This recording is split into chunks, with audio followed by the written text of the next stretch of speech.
Good morning student. आज का ये वीडियो लेक्चर बीए पार्ट प्रथम के विद्यार्थियों के लिए। आज का हमारा टॉपिक है उत्तर व्यवहारवाद, पोस्ट बिहेवियरलिज्म। व्यवहारवाद के आगे का चरण है ये। हमने पिछले वीडियो लेक्चर में व्यवहारवाद के बारे में विस्तार से समझा और जाना है। अब हम उसके आगे का जो चरण है, जो स्वयं डेविड ईस्टन ने ही प्रतिपादित किया है, उसके बारे में बात करते हैं। हम ये भी कह सकते हैं कि व्यवहारवाद की कमियों को दूर करने के लिए स्वयं डेविड ईस्टन के द्वारा जो सुधारवादी कार्यक्रम चलाया गया वो उत्तर व्यवहारवाद है। 1960 के दशक की समाप्ति से पूर्व ही व्यवहारवाद के प्रतिपादक डेविड ईस्टन ने स्वयं ये स्वीकार किया कि व्यवहारवाद पद्धति, प्रयोग, प्रतिमान और विश्लेषण के बोझ से दब गया, जिससे राजनीति विज्ञान अपने मूल उद्देश्य से ही भटक गया।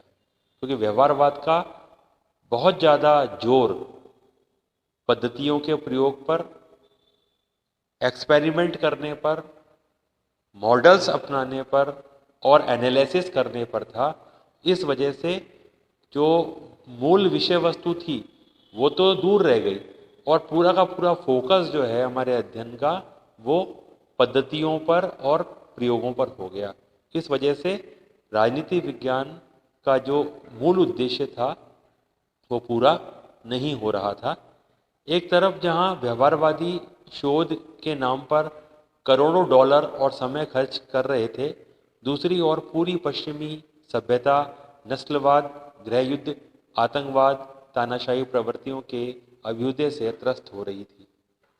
व्यवहारवाद इन संकटों और समस्याओं का निदान प्रस्तुत करने में नाकाम रहा। जब व्यवहारवाद की उत्पत्ति हुई तो व्यवहारवाद ये कह रहा था कि परंपरावाद समस्याओं का समाधान प्रस्तुत करने में नाकाम रहा। लेकिन अब खुद व्यवहारवाद भी विश्व में उस समय जो समस्याएं पैदा हो रही थी, चाहे वो अमेरिका में नस्लवाद हो, चाहे वो अफ्रीका के अंदर नस्लवाद की समस्या हो, या जो विश्वव्यापी आतंकवाद की समस्या हो, या कुछ देशों में अधिनायकवादी शक्तियों का विकास हो, इन किसी भी समस्या का कोई समाधान व्यवहारवाद प्रस्तुत नहीं कर पा रहा था, क्योंकि व्यवहारवाद का फोकस पद्धतियों पर था, विषय वस्तु पर तो था ही नहीं। तो इस कह सकते हैं इस परिप्रेक्ष्य में उत्तर व्यवहारवाद एक सुधारवादी कार्यक्रम बन करके सामने आता है। इसका क्या अभिप्राय है? उत्तर व्यवहारवाद व्यवहारवादी आंदोलन में सुधार लाने का एक कार्यक्रम, एक रूपरेखा है। उत्तर व्यवहारवाद वैज्ञानिक विधि के प्रयोग का हिमायती है, परंतु इस विधि के कठोर प्रयोग को मान्यता नहीं देता। क्योंकि वैज्ञानिक पद्धति तो हम इस्तेमाल कर सकते हैं, परंतु हमारी विषय वस्तु सजीव प्राणी है, कोई निर्जीव वस्तु नहीं है। कोई सोडियम या कोई और नाइट्रेट या इस तरह का कोई लैब में रखा हुआ कोई निर्जीव पदार्थ नहीं जिस पर हम बार बार प्रयोग कर सकें या कठोर वैज्ञानिक पद्धति का इस्तेमाल कर सकें। हमारी विषय वस्तु मानव है, मानव का व्यवहार है। उस पर ना तो बहुत ज़्यादा एक्सपेरिमेंट किए जा सकते हैं और ना ही उसको कठोर वैज्ञानिक पद्धतियों में बांधा जा सकता है। दूसरी ओर व्यवहारवाद मूल्यों की पूर्णतः उपेक्षा करता है, किंतु उदारवाद ने तथ्यों के साथ साथ मूल्यों की भी पुनः प्रतिष्ठा की। उत्तर व्यवहारवाद ने कहा कि कोई भी ज्ञान जो है वो मूल्यों पर ही आधारित हो सकता है, उसकी नींव जो है वो मूल्यों पर ही रखी जाती है। अगर कोई ज्ञान मूल्य रहित है तो वह कभी भी समाज को एक सही दिशा, एक सकारात्मक दिशा नहीं दे सकता है। उत्तर व्यवहारवाद की मान्यता है कि विश्लेषण की तकनीक से ज़्यादा महत्वपूर्ण विश्लेषण की वस्तु है। यदि शोध सिद्धांत किसी समस्या के समाधान में प्रासंगिक न हो तो वह शोध या सिद्धांत निरर्थक है। ये बहुत बड़ी बात उत्तर व्यवहारवाद ने कही है कि आप विश्लेषण की तकनीकी पर जोर दे रहे हैं, जबकि हमें विश्लेषण की विषय वस्तु पर ध्यान केंद्रित करना चाहिए। और हम जिस समस्या पर का अध्ययन कर रहे हैं वह समस्या का जो समाधान हम प्रस्तुत करने जा रहे हैं वो प्रासंगिक होना चाहिए, वो लागू करने योग्य होना चाहिए।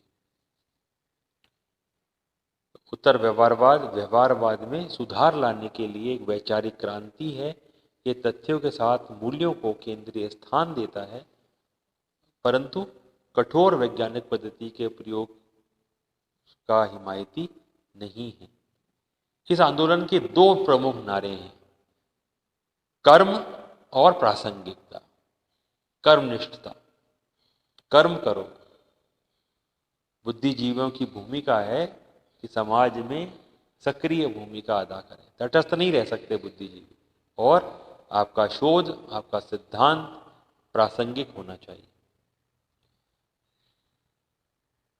शोध अनुसंधान किसी भी विधि या पद्धति से किया जाए वह प्रासंगिकता की कसौटी पर खरा उतरना चाहिए।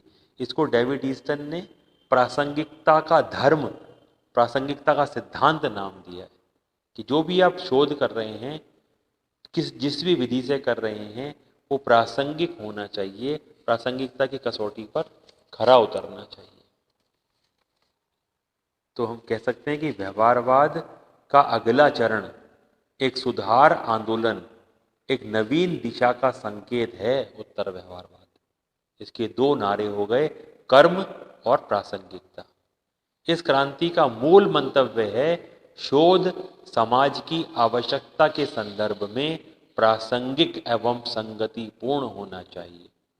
यह आंदोलन राजनीति वैज्ञानिकों को मूल्य निरपेक्ष या तटस्थ रहने की बजाय समाज एवं राज व्यवस्था के रक्षा के लिए आगे आने का आह्वान करता है। यह वैज्ञानिकों को मानव मूल्यों की रक्षा के लिए कर्म की ओर प्रवृत्त करता है।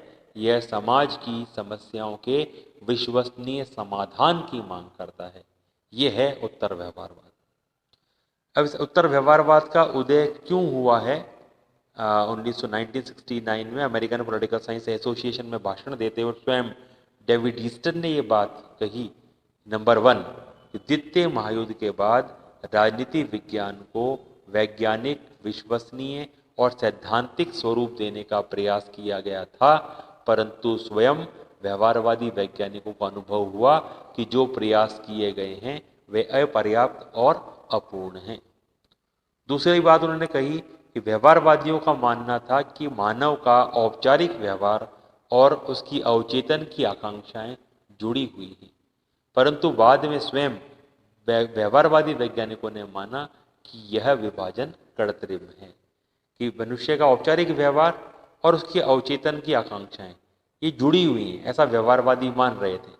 परंतु ये जो डिवीज़न किया है कि ये फॉर्मल बिहेवियर ये है और हमारा जो अवचेतन मस्तिष्क है उसकी क्रिया ये है, इनको अलग अलग कर पाना इतना आसान नहीं है।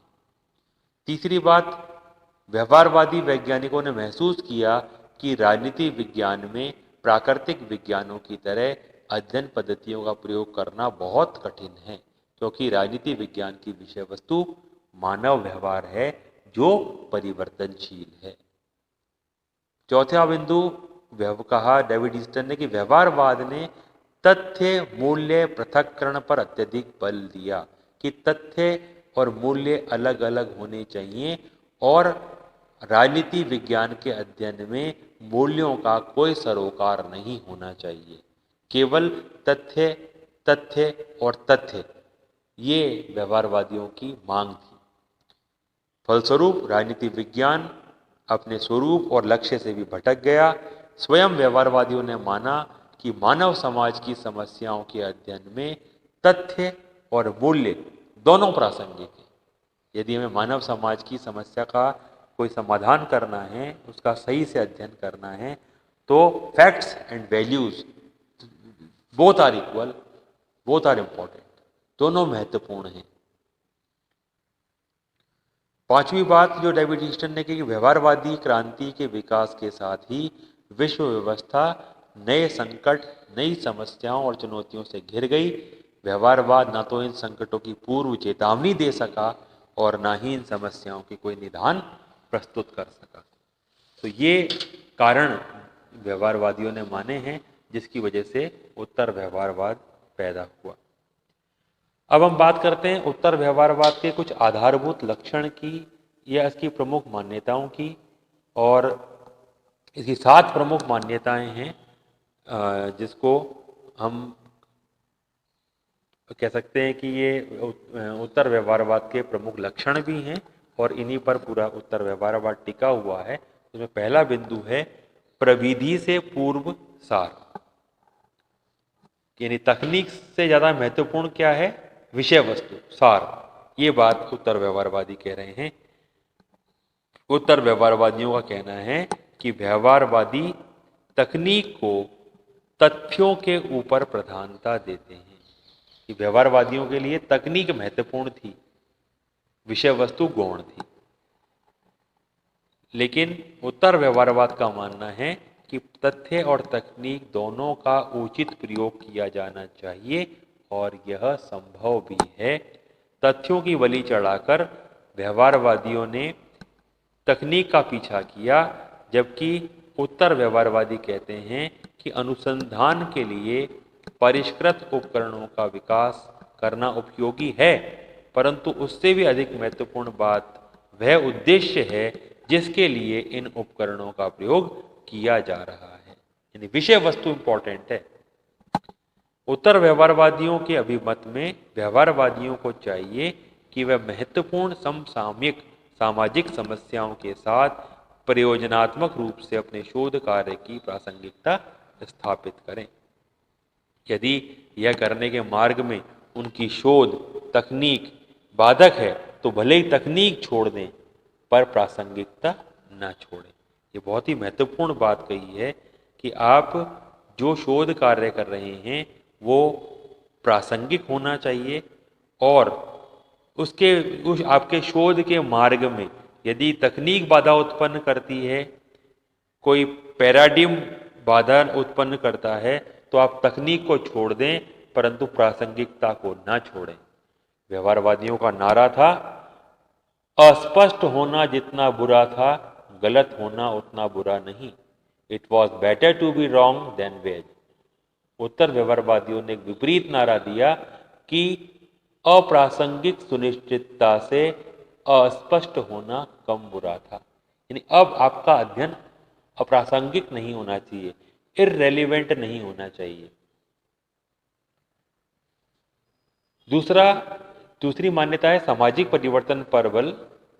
उत्तर व्यवहारवादियों का मानना है कि जाने अनजाने व्यवहारवादी परिवर्तन विरोधी हो जाते हैं। क्यों? क्योंकि व्यवहारवादियों का ये मानना है कि हमने किसी समस्या के अध्ययन से संबंधित जो तथ्य एकत्रित कर लिए हैं, उन तथ्यों को हम विश्लेषण कर रहे हैं, वैज्ञानिक पद्धति के चरण से गुजार रहे हैं, और इस दौरान यदि हमने उस समस्या के संदर्भ में कोई परिवर्तन कर दिया तो हमारे सारे तथ्य गलत हो सकते हैं या अप्रासंगिक हो सकते हैं। तो इस डर से कि हमारे तथ्य अप्रासंगिक ना हो जाएं, हमारे तथ्य पुराने ना हो जाएं, और इसलिए वो परिवर्तन को स्वीकार नहीं करते। तो इस तरह व्यवहारवादी परिवर्तन विरोधी हो जाते हैं, रूढ़िवादी हो जाते हैं, क्योंकि परिवर्तन उनकी तकनीक के लिए बाधा उत्पन्न करता है।